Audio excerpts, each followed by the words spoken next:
You can't keep lying to him forever. I'm not lying. I'm protecting him. Protecting me from what? It needs a little more seasoning. I followed the same recipe. We need to talk about us. Can it wait until after dinner? The porcelain dinner plate slipped from my hands. I caught it just before it shattered against the hardwood floor. My heart, however, wasn't nearly as lucky. He doesn't need to know yet. Those 6 words floated through the hallway from the kitchen. I froze. My wife, Simone, almost never lowered her voice. She was the kind of woman who laughed loudly, argued passionately, and loved openly, or at least she used to. But this voice, this whisper, it carried the weight of a secret. I stood motionless beside the dining room cabinet, still holding 4 white plates against my chest. Then I heard another voice, her mother. "You can't keep lying to him forever." Silence, long enough for my pulse to pound in my ears. Finally, Simone answered, "I'm not lying." Another pause. "I'm protecting him." My stomach twisted. Protecting me? From what? At that exact moment, every strange thing that had happened during the past 4 months came crashing back into my mind, like pieces of a puzzle finally dumped onto the table. Late-night phone calls, deleted text messages, her sudden need for space, weekend visits to her mother's house that somehow lasted all day, the way she stared at me when she thought I wasn't looking, the unexplained withdrawals from our joint account, the coldness, the distance, the silence. For weeks, I'd convinced myself I was imagining things. Tonight, I wasn't so sure anymore. Before we continue, tell me in the comments where you're watching from. Stories like this remind us that love and trust can be tested in ways we never expect. And if you enjoy emotional dramas filled with unforgettable twists, consider subscribing to Uncle James Tales so you never miss the next story. I wish I could tell you I walked into that kitchen and demanded answers. Instead, I listened, because sometimes the truth only reveals itself to the person who's willing to stay quiet.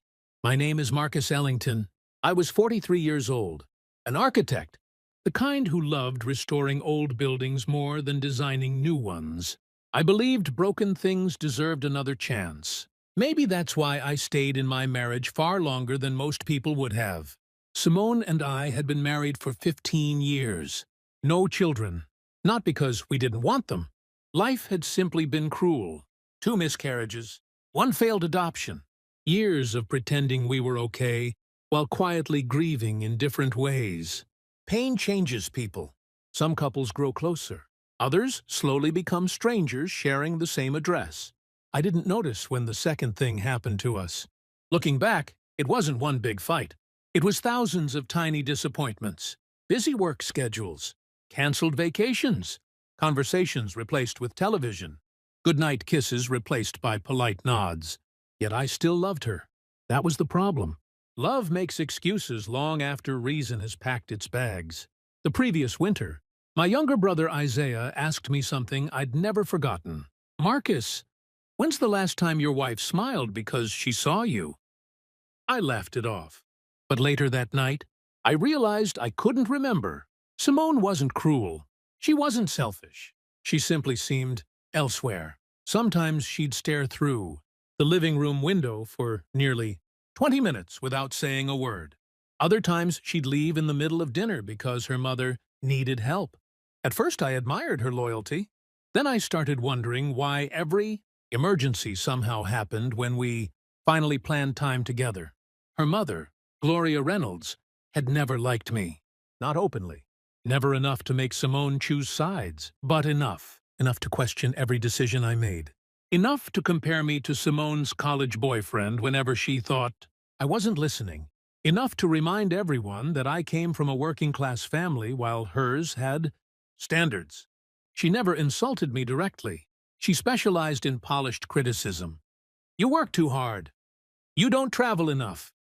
You've become so quiet." Each sentence sounded caring. Each one landed like a tiny cut. The first major crack appeared 4 months earlier. It was a Friday. I came home with flowers. Nothing special. Just yellow lilies because Simone once said they reminded her of hope. The house was empty. Dinner wasn't cooking. Her suitcase was gone. When I called, she answered on the third ring. I'm at Mom's. Everything okay? She just needs me. Again, I swallowed my disappointment. When are you coming home? I don't know. Click. No, I love you. No explanation. Nothing. She returned after midnight. I pretended to be asleep. She quietly showered before getting into bed. The scent of unfamiliar perfume lingered in the room. Not hers. Something floral. Older. Expensive. I nearly asked about it. Instead, I rolled over. Sometimes avoiding conflict feels easier than confronting fear. Weeks later, my best friend David invited me to lunch. He studied me across the table before saying anything. You look exhausted. I've been working. No. He leaned forward. You look lonely. I smiled. I'm married. His expression didn't change. So is my brother. That sentence haunted me. One evening, I decided to surprise Simone. I left work early, picked up takeout from her favorite soul food restaurant. Sweet tea, fried catfish, mac and cheese, candied yams. The house was dark. Again, I called, straight to voicemail. 30 minutes later, she texted. Busy. Talk later. No explanation. No apology. Just 2 words. Busy. I ate alone. The food tasted like cardboard. That night I couldn't sleep. So I opened our online banking account. Not because I distrusted her. Because anxiety makes people search for certainty. Several withdrawals caught my attention. $800, $600, $1,200. Always cash. Always after visiting Gloria. Nearly $11,000 over 4 months. My chest tightened. We'd always discussed major expenses. Always. I closed the laptop. Maybe there was an explanation. There had to be. The next morning I asked gently, have we had unexpected expenses lately? She barely looked up from her coffee. What do you mean? There've been some withdrawals. Oh, she stirred her mug. Mom needed help. $11,000? It's temporary. When were you planning to tell me? I didn't think you'd understand. There it was again. That wall. Invisible. Impossible to climb. Over the following weeks, something inside me quietly changed. I stopped asking questions. Stopped making dinner reservations. Stopped suggesting movie nights. Stopped reaching for her hand while driving. Not because I didn't want to. Because rejection hurts less when you stop trying. One Sunday after church, Pastor Lewis stopped me in the parking lot. Everything all right at home? I forced a smile.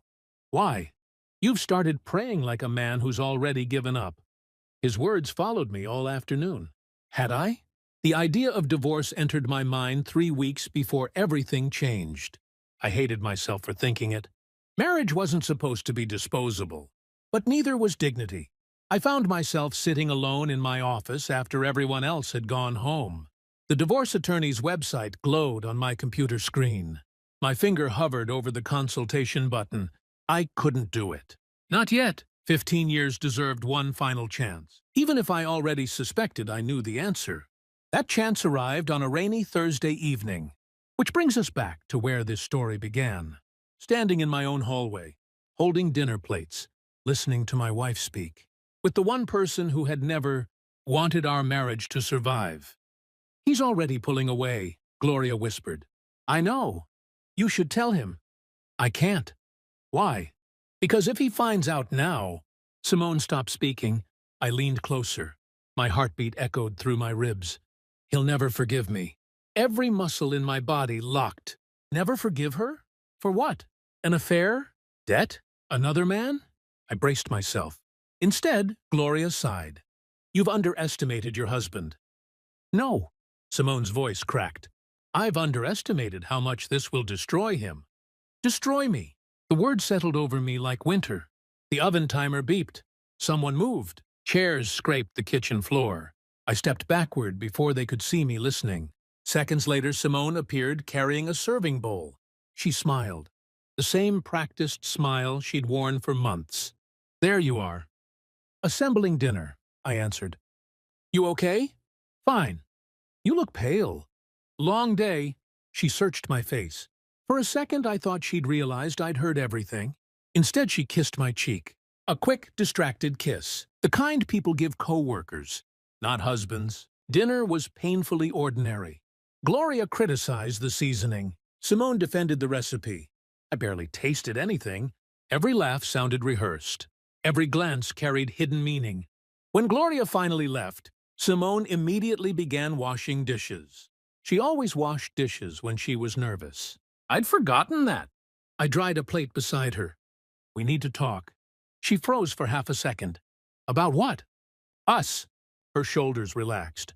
Oh, that tiny reaction broke something inside me. She'd expected something worse. I feel like I'm losing you.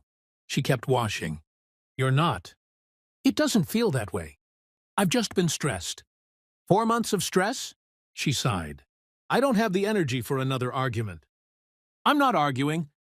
Marcus, she finally looked at me. I'm doing the best I can. No. The words escaped before I could soften them. You're doing whatever you're doing. Silence filled the kitchen. Water ran from the faucet. I don't know how to reach you anymore. She looked away. I'm sorry you feel that way. That sentence, that cold, polished sentence. Not I'm sorry I've hurt you. Just, I'm sorry you feel that way. Something inside me finally stopped fighting. The following morning, I called the divorce attorney. I scheduled a consultation for Monday. For the first time in months, I felt strangely calm. Sometimes making a decision hurts less than living inside uncertainty. Saturday afternoon, I returned home early after a client canceled. The house was empty. Again, on the kitchen island sat Simone's tablet. The screen lit up. A message appeared. Mom, he can't find out before Tuesday. Promise me. My pulse spiked. Before Tuesday? Find out what? Another message arrived almost immediately. Simone, I know. I'm trying. He's already suspicious. I stared at the words. My hands trembled. Then another notification flashed across the screen. Not from Gloria. From someone saved only as Attorney Brooks. Everything is ready. All signatures will be finalized Tuesday morning. I couldn't breathe. Attorney! Signatures? Finalized? Tuesday? The same day Gloria insisted I couldn't know. My consultation with the divorce lawyer was Monday. Was Simone planning to serve me divorce papers first? Had she already decided? Was every smile over the past month simply guilt? The front door opened. I quickly stepped away from the tablet. Simone walked inside carrying grocery bags. She smiled. You're home early. I looked at the woman I'd shared 15 years with. The woman I thought I knew better than anyone. And for the first time, I honestly couldn't tell whether I was looking at my wife or a complete stranger. Simone stood in the doorway with 2 grocery bags hanging from her hands. You look like you've seen a ghost, she said with a nervous smile. For a moment I nearly asked her, who is Attorney Brooks? What gets finalized on Tuesday? Why can't I know? Instead, I forced myself to breathe. I've just had a long day. She studied me for another second before walking into the kitchen. I'll start dinner. I nodded and quietly walked upstairs. If there was one thing architecture had taught me, it was this. Never tear down a wall until you know what's holding up the roof. If Simone was hiding something, I wanted facts, not assumptions. That evening, while she slept beside me, I stared at the ceiling. Every memory replayed differently now. The secret phone calls, the money, her mother's warnings, the attorney, the signatures. It all pointed toward one conclusion. She was preparing to leave me. Oddly enough, the thought hurt less than wondering why. Monday morning arrived gray and humid. At exactly 9 o'clock, I walked into Attorney Samuel Carter's office. He greeted me with a warm handshake. You've been married 15 years? Yes. Children? No. Assets together? Almost everything. He nodded thoughtfully. I'll ask you something before we discuss paperwork. I looked at him. Do you want a divorce? Or do you want the pain to stop? No one had ever asked me that. I opened my mouth. Nothing came out. Finally, I whispered, I don't know. He leaned back. Then don't rush. I frowned. I thought divorce lawyers wanted clients. He smiled. I want clients who are certain. After an hour, I left without signing a single document. He had given me a folder containing everything I needed if I decided to move forward. It remained unopened on the passenger seat. So, Tuesday, the day everything would supposedly be finalized. I woke before sunrise. Simone was already dressed. She looked unusually elegant in a navy blue pantsuit. "You have an early meeting?" I asked. She hesitated. "Something like that." She wouldn't meet my eyes. My chest tightened. "So, today?" "What?" "The important thing." She froze. "What important thing?" "The one you and your mother have been hiding." The color drained from her face. For 3 long seconds, neither of us spoke. Then she whispered, "You heard us." I heard enough. Her shoulders slumped. "Oh, Marcus." There was sadness in her voice. Not anger, not panic. Sadness. "I'm sorry." "So it's true?" She slowly nodded. "I never wanted you to find out like this." My heart sank. "I knew it." "No," she replied softly. "You don't." She picked up her purse. "Come with me. I'm not playing games. I'm asking you to trust me one last time." I almost laughed. Trust. The very thing she'd been destroying for months. Still, something in her eyes stopped me. Not guilt. Fear. Real fear. We drove separately. She refused to tell me where we were going. 40 minutes later, I pulled into the parking lot of an unfamiliar downtown office building. Its sign read, "Ellison and Brooks Estate Attorneys." Estate attorneys? Not divorce lawyers. Confused, I followed Simone inside. Gloria was already there. She looked exhausted. For once, she didn't criticize me. She simply whispered, "Thank you for coming." Attorney Brooks emerged from his office, a distinguished older woman with silver glasses and kind eyes. "Mr. Ellington?" "Yes." "Please, have a seat." She closed the conference room door. Then she placed a thick folder in front of me. "I've been looking forward to meeting you." I frowned. "I think you've mistaken me for someone else." "No," she smiled gently. "I've represented your late grandfather's estate for nearly 20 years. I blinked. "My grandfather?" "My father's father died when I was 12. She nodded. "Not him." I stared. "My mother's father." I felt the room tilt. "I never knew him." "That," she said quietly, "is exactly why we're here." Attorney Brooks slid several photographs across the table. An elderly black man stood smiling beside a lake. Another showed him wearing work boots on a construction site. Another holding a baby. Me. I looked up in disbelief. "That's impossible." "It isn't." Simone reached for my hand. I pulled mine away. "Explain." Attorney Brooks opened a file. "Your maternal grandfather, Elijah Freeman, became one of the largest private commercial developers in Georgia." I frowned. My mother told me he abandoned the family. He didn't. Silence. "He spent decades trying to reconnect." I shook my head. "No. He wrote hundreds of letters." She placed them on the table. "They were never delivered." My breathing became uneven. "Who stopped them?" No one answered. I slowly turned toward Gloria. She lowered her eyes. My stomach dropped. "You!" Tears rolled down her cheeks. I thought I was protecting my daughter. The story unfolded piece by piece. 30 years earlier, Marcus's mother had fallen in love with a man Gloria considered beneath their family. When the marriage collapsed, Gloria blamed Elijah Freeman for encouraging it. She cut all contact, changed addresses, intercepted letters, returned gifts. When Marcus's mother died unexpectedly, Gloria told him his grandfather had never cared. It had all been a lie. "I visited him," Simone whispered. "When?" 5 months ago. I stared. "He contacted me after hiring a private investigator. He wanted to meet you." "Why didn't he call me?" "He tried." She looked at Gloria. Again and again. Gloria buried her face in her hands. I couldn't admit what I'd done. Attorney Brooks continued. "Mr. Freeman passed away 6 weeks ago." The room became silent.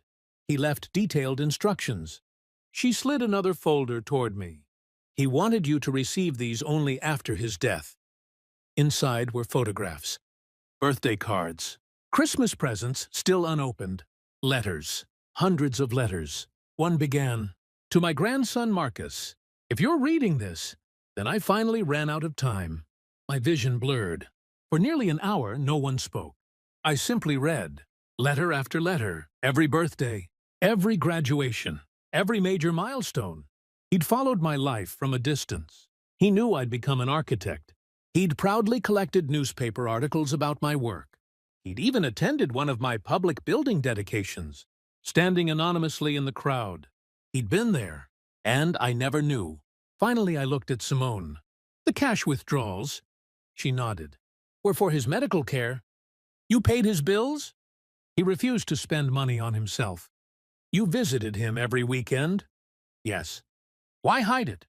She burst into tears. Because he begged me. Everyone turned toward her. He said if he contacted you and you rejected him, it would destroy what little hope he had left. She wiped her eyes. So I told him I'd wait until he was strong enough to meet you. But he got worse. Attorney Brooks nodded sadly. Cancer. I remembered the conversation I'd overheard. I'm protecting him! She hadn't meant protecting me from betrayal. She'd meant protecting me from losing hope. But the Attorney Brooks smiled. The signatures finalized today were the estate transfer. She pushed the final document toward me. My grandfather left me. I stopped reading. The number couldn't be right. $28 million? Along with 3 historic commercial properties and a charitable foundation. I couldn't speak. Money meant nothing compared to the letters, compared to the years we'd lost. I slowly turned toward Gloria. She looked 20 years older. I hated him, she whispered. I convinced myself I was protecting our family. You stole mine. She nodded through tears. I know. There was no defense, no excuse, only regret. Outside the office, Simone caught my arm. I know you hate me. I looked at her. No, you should. You lied. I did. You broke my trust. I know. She wiped away tears. I was trying to honor a dying man's last wish while praying every day. You'd forgive me when the truth came out. I stood silently. I almost lost you. So did I. For the first time in months, neither of us hid behind pride. The following weeks were harder than either of us expected. Trust doesn't magically return because intentions were good. We argued. We cried. We attended counseling. Sometimes the sessions ended in silence. Sometimes they ended with laughter over memories we'd nearly forgotten. Little by little, we found each other again. Gloria made no excuses. She publicly admitted what she'd done to the entire family. Then she spent months organizing Elijah Freeman's letters into chronological albums. She donated thousands of hours to the foundation Elijah had established for fatherless children. She couldn't erase 30 years, but she refused to waste the years she had left. One afternoon, nearly a year later, Simone and I visited Elijah's favorite fishing lake. I carried every one of his letters in a leather satchel. We read them aloud beneath an old oak tree. Some made us laugh. Others left us speechless. One ended with words I'll never forget. The greatest inheritance isn't money. It's knowing someone loved you even when life kept you apart. I folded the letter carefully. Then I looked at Simone. I almost filed for divorce. She smiled sadly. I know. I'm glad I didn't. She reached for my hand. This time, I held on. The foundation became our shared mission. We restored abandoned schools, built community centers, funded scholarships for young architects from struggling neighborhoods. Every building carried a small bronze plaque. In memory of Elijah Freeman, every family deserves the chance to find each other. Sometimes people ask me what almost destroyed my marriage. They expect me to say lies, secrets, money, my mother-in-law. But the truth is more complicated. Silence nearly destroyed us. The silence of fear, the silence of old wounds, the silence that allows assumptions to grow louder than love. If there's one lesson my story taught me, it's this. Before you let suspicion write the ending of your marriage, make sure you've read the whole story. Sometimes the person keeping a secret isn't hiding betrayal. Sometimes they're carrying a burden they never wanted you to bear alone. If this story moved you, share in the comments. What would you have done if you were Marcus? And would you have forgiven Simone and Gloria?